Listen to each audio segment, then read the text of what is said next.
Hello friends, income tax के cases की series में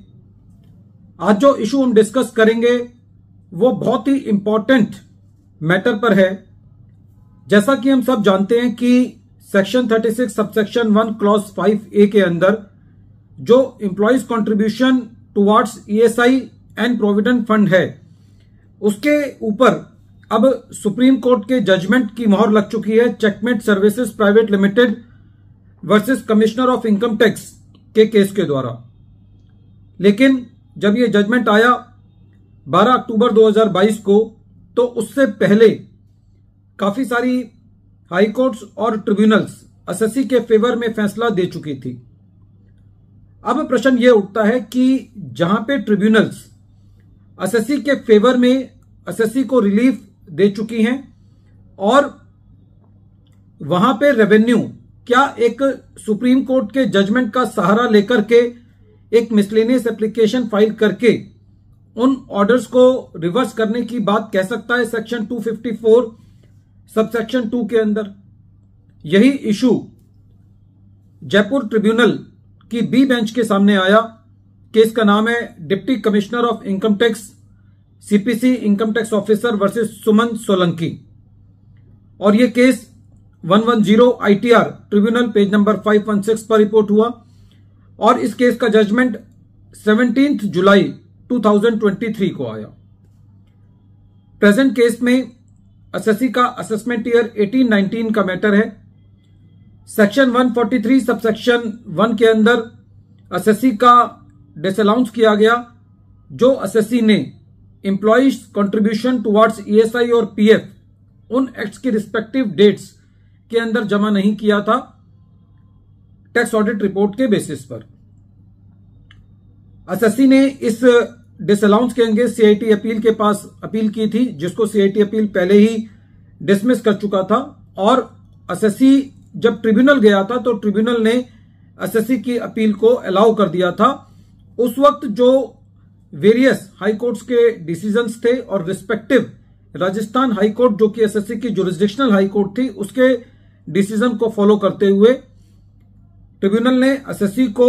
12 मई 2022 के ऑर्डर के द्वारा एसएससी के इस डिसअलाउंस को डिलीट कर दिया था। लेकिन उसके बाद सुप्रीम कोर्ट ने चेकमेट सर्विसेज प्राइवेट लिमिटेड के केस में 12 अक्टूबर 2022 को, यानी कि ट्रिब्यूनल के जजमेंट देने के बाद एक जजमेंट दिया था, जिसके अंदर सुप्रीम कोर्ट ने यह बात कही थी कि यदि रिस्पेक्टिव एक्ट्स के अंदर जो डेट है उसके अंदर एसएससी ने अपना कंट्रीब्यूशन जमा नहीं किया है और रिटर्न फाइलिंग की डेट तक जमा कर भी दिया है, तो इससे कोई फर्क नहीं पड़ता, एसएससी का डिसअलाउंस बनेगा। सुप्रीम कोर्ट के जजमेंट के बाद रेवेन्यू ने एक मिसलेनियस एप्लीकेशन फाइल की सेक्शन 254 सबसेक्शन 2 के अंदर। यह एप्लीकेशन 15 फरवरी 2023 को फाइल की गई। जैसा कि हम सब जानते हैं कि जो मिसलेनियस एप्लीकेशन है ट्रिब्यूनल के अंदर वो 6 महीने के अंदर फाइल करनी होती है, लेकिन यह एप्लीकेशन 6 महीने के बियॉन्ड थी। जब यह मिसलेनियस एप्लीकेशन फाइल की गई तो जो रेवेन्यू की मेन कंटेंशन थी इस मिसलेनियस एप्लीकेशन के पीछे, उस मिसलेनियस एप्लीकेशन को सपोर्ट करने के पीछे, वो ये थी कि रेवेन्यू का एक सर्कुलर है, central board of direct taxes का एक सर्कुलर है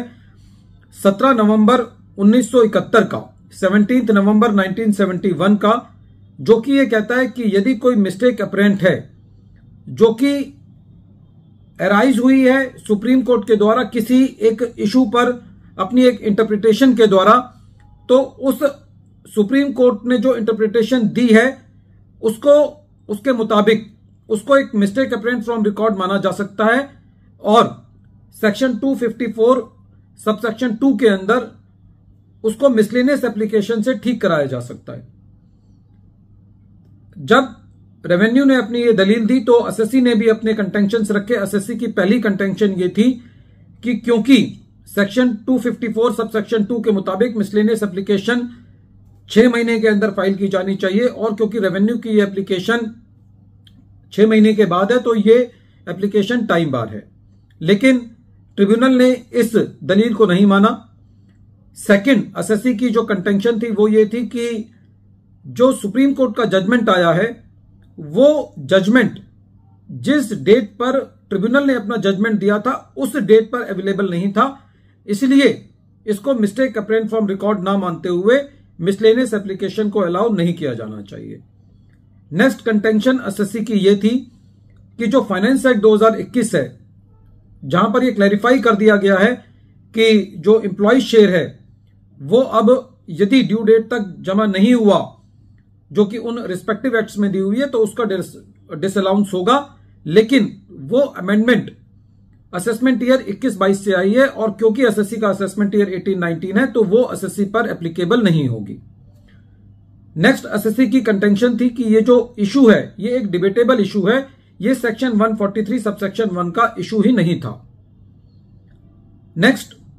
एसएससी की कंटेंशन ये थी कि ये एक सेटल्ड लॉ है कि यदि कोई रेट्रोस्पेक्टिव अमेंडमेंट होती है, हालांकि प्रेजेंट केस में जो अमेंडमेंट हुई है वो रेट्रोस्पेक्टिव है ही नहीं, लेकिन यदि अमेंडमेंट रेट्रोस्पेक्टिव भी होती तब भी रेट्रोस्पेक्टिव अमेंडमेंट को सेक्शन 143 सबसेक्शन 1 के रूट से इंप्लीमेंट नहीं किया जा सकता। एसएससी का यह भी कहना था कि जो सेक्शन 143 सबसेक्शन 1 के अंदर और 154 के अंदर जो एडिशंस की जाती हैं या जिन मैटर्स को टेकअप किया जाता है वो पेरीमेटेरिया हैं और एक ही कैटेगरी के हैं, इसलिए ये मिस्टेक अपरेंट फ्रॉम रिकॉर्ड नहीं है। जब ट्रिब्यूनल ने दोनों पक्ष की दलीलों को सुना तो ट्रिब्यूनल का कहना था कि प्रेजेंट केस में ये मिस्टेक अपरेंट फ्रॉम रिकॉर्ड नहीं है। ट्रिब्यूनल ने अपना जजमेंट उस वक्त के कानून के मुताबिक दिया जो उस वक्त लॉ एप्लीकेबल था सुप्रीम हाई कोर्ट के द्वारा या वेरियस ट्रिब्यूनल्स के द्वारा, और दूसरा ट्रिब्यूनल का यह कहना था कि प्रेजेंट केस में खाली रेवेन्यू इस बात को प्रेस कर रहा है कि सुप्रीम कोर्ट का जजमेंट अवेलेबल है। कहीं पे भी रेवेन्यू ये बात को साबित नहीं कर पाया है कि ये एक मिस्टेक अपरेंट फ्रॉम रिकॉर्ड है और उस बिना पर अपनी मिसलेनियस एप्लीकेशन को प्रेस नहीं कर रहा है। तो सारे फैक्ट्स एंड सर्कमस्टांसेस को देखते हुए जयपुर ट्रिब्यूनल का यह कहना था कि प्रेजेंट केस में ये मिस्टेक अपरेंट फ्रॉम रिकॉर्ड नहीं है, क्योंकि जो ओरिजिनल जजमेंट दिया गया वो उस वक्त के लॉ के मुताबिक दिया गया। फ्रेंड्स, वीडियो के अंत में एक बार फिर मैं केस का नाम रिपीट कर रहा हूं। केस का नाम है deputy commissioner of income tax CPC income tax officer versus Suman Solanki, और यह case 110 ITR tribunal page number 516 पर रिपोर्ट हुआ। मैटर जयपुर आईटीएटी की बी बेंच ने डिसाइड किया और इस केस का जजमेंट 17 जुलाई 2023 को आया। Thank you friends.